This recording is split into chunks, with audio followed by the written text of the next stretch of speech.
yo lo que sé es que en la historia de los instrumentos, yo, como estoy aquí, voy a explicar un poco la cosa, las medidas tienen una relación muy lógica. Porque estamos hablando de cuerdas que tienen un diámetro determinado y una tensión óptima. Entonces, eso implica tamaños que se fueron haciendo pues, entre 50 y 54, por ejemplo, los instrumentos antiguos afinaban en La prima en La. Cuando estabas de 58 a 60 en Sol. Cuando querías bajar a Mi, eran bastante más largos, 68. Entonces, bueno, en lo que son la tradición de las guitarras barrocas, lo que sería anteriores a esto, un instrumento afinado en Mi tendría que tener 67 o 68 de tiro, hasta 72. O sea que esto en Mi viene muy mal para afinarla en Mi, dentro de la tradición antigua. Que después vosotros descubráis, que yo eso no lo conozco ni tengo modo de... Y además que estamos hablando de, aunque no sea el mismo material, que sea tripa, el carbono funciona igual. Sí, pero bueno, hay que pensar en las cuerdas que tenían. Claro. ¿Y qué tensión podías usar en esas cuerdas? Entonces, y luego hay que pensar que no tenía los graves tan buenos que tenemos ahora. Que eso es muy importante. No tenía los bordones tan performantes, tan eficaces como los que tenemos ahora. Y eso implicaba un cálculo de las cuerdas muy preciso.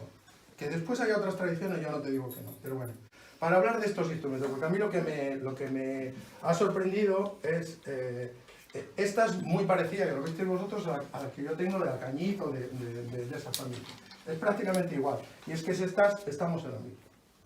Una cosa importante es que las tres tienen 13 trastes en el mástil. Este es el 13, no el 12. Y esto es algo que hace que, teniendo tres instrumentos con las mismas características, hace que sean un tipo de instrumento muy específico, con un tiro muy específico que puede ir entre 61, 62, 60 y 62, por ahí. Otra cosa que me parece interesante es que tienen mástiles bastante anchitos. ¿Vale? Otra cosa que he visto en esta guitarra es que, ¿veis estas marcas de aquí? Estas marcas son hechas por la cejilla y por el bordón, por la cuerda grave, que era metálica. Era una cuerda entorchada, porque una cuerda de tripa no te hace una marca. Entonces tenían una cuerda bastante gorda aquí, entorchada, y la otra más fina, por lo tanto estaba octavada. Como os he dicho, veis aquí las marcas de la cejilla, hasta el traste sexto. Curiosamente el séptimo siguen poniéndola, pero muy poco. Son cosas para... el octavo, ¿no? ¿Puede ser? Sí, también llegaron hasta aquí. No, sí, si marcas tienen todo, fíjate. Marcas tiene hasta aquí. Sí, pero estas son las que más usaban. Estas más usaban, pero también en algún momento lo pusieron aquí. Es decir, en el traste 10. Se tocó bastante enrasgueado aquí y aquí. Más aquí que aquí. ¿Más dónde? ¿Abajo? Aquí, abajo. ¿Y golpeo en la tapa hay? ¿Tú piensas que se ha golpeado mucho o poco o nada? Yo no veo, es decir, está usado, pero no veo... Pues si no llevaría a lo mejor un golpeador o algo para protegerlo del deterioro, ¿no? Claro. Otra cosa que me parece muy importante es que la relación, el ratio de estos instrumentos entre el tamaño de la caja y la profundidad, es muy importante la profundidad de estos instrumentos. Es lo contrario de las galletas, son instrumentos muy profundos que con una caja pequeña, un tiro, una relación de cuerdas más largos en el mástil, pues da un sonido que es el que estamos escuchando. Hasta que no lo escuché yo no sabía qué sonido iba a dar, pero da un sonido muy peculiar. Con una profundidad para un instrumento pequeño muy grande, tiene muchos graves y luego una resonancia muy larga. El puente son igual las tres, la prima siempre sencilla y tiene los puentes de las tradiciones de las vihuelas y las guitarras barrocas abiertos. Tapas más bien gorditas de 2,5, 2,6 y puentes abiertos. Esto da un sonido muy especial que no es el mismo. No, los taladros se usaron ya, por ejemplo en el Renacimiento los laúdes tenían agujeros en el siglo XVI y las guitarras y las vihuelas no. Esto es porque este tipo de puente abierto es un concepto de puente que va con tapa más gorda. Es un puente flexible. Cuando tú haces un puente así antes de pegarlo, tiene flexibilidad. Y cuando lo pegas en una tapa gorda se crea una armazón. estructura, un armazón que da un sonido diferente. En cuanto a este instrumento en concreto, yo me he sentido he hablado mucho con el constructor a través de su guitarra y el tío realmente era muy bueno. La rosa es una rosa difícil de hacer, la embocadura esta. Hoy en día. Hoy en día sí, no es fácil de hacer esta embocadura, ¿eh? Es un trabajo de maestro.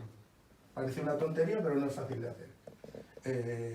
Y estoy viendo esta, pues esta también tiene su punto, porque son con círculos cortados, es más sencillo, pero son, en todo caso, embocaduras muy originales y con círculos.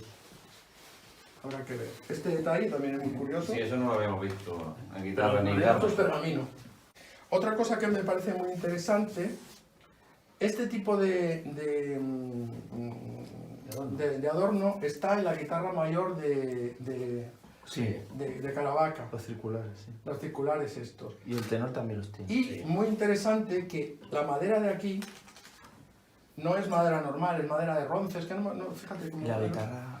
tiene como de raíz. Esto La es como raíz. Es una pregunta. Y relacionando la guitarra mayor con estas dos, a nivel estético que has dicho de los bordones resonantes y todo eso, ¿se podría decir que es un mismo tipo de instrumento, aunque sea de unas décadas antes?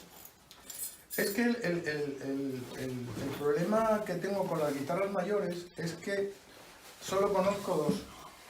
O sea, La de aguaderas la de Aguaderas y la de aquí. la de y la aquí. de Benablón. La de Aguaderas es más antigua y era un fondo abombado que nos lleva un poco a esta idea de profundidad, de tener una resonancia grande en los graves. No puedo hacer, Claro, hay muy pocas te faltan referencias, son muy diferentes las referencias, ¿no? dos como para tener... Ahí, y lo Otra guitarra, cosa muy interesante que une esto a la tradición de las guitarras barrocas, muchas guitarras barrocas, las Boboam en Francia, incluso Stradivarius, otros, solían hacer aros de madera dura y fondo de madera ligera. Ciprés, por ejemplo, Stradivarius y Boboam tienen guitarras.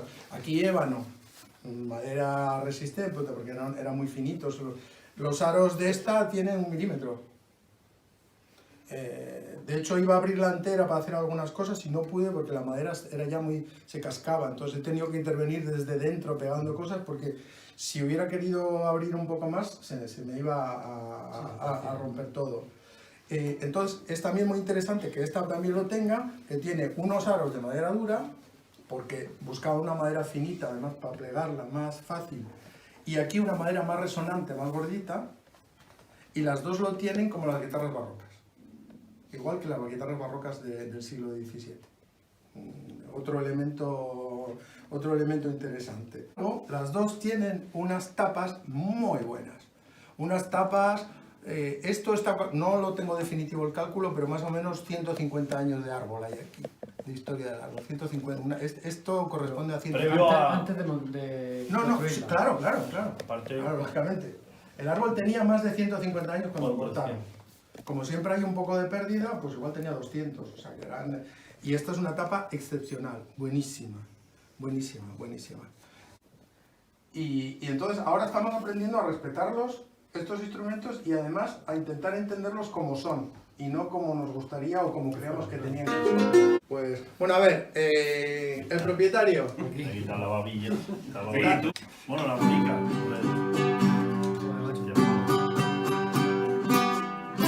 Cuando la cojas es más delito como ya. ¿Lo has preparado?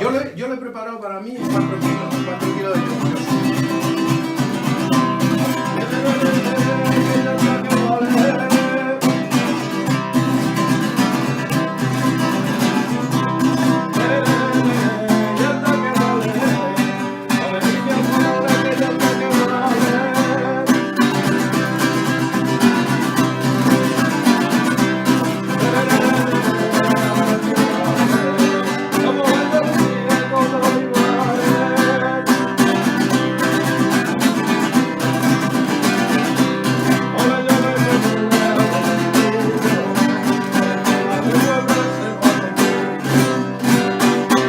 Mira, a ver. Cómo suena esto, tío. Qué barbaridad suena.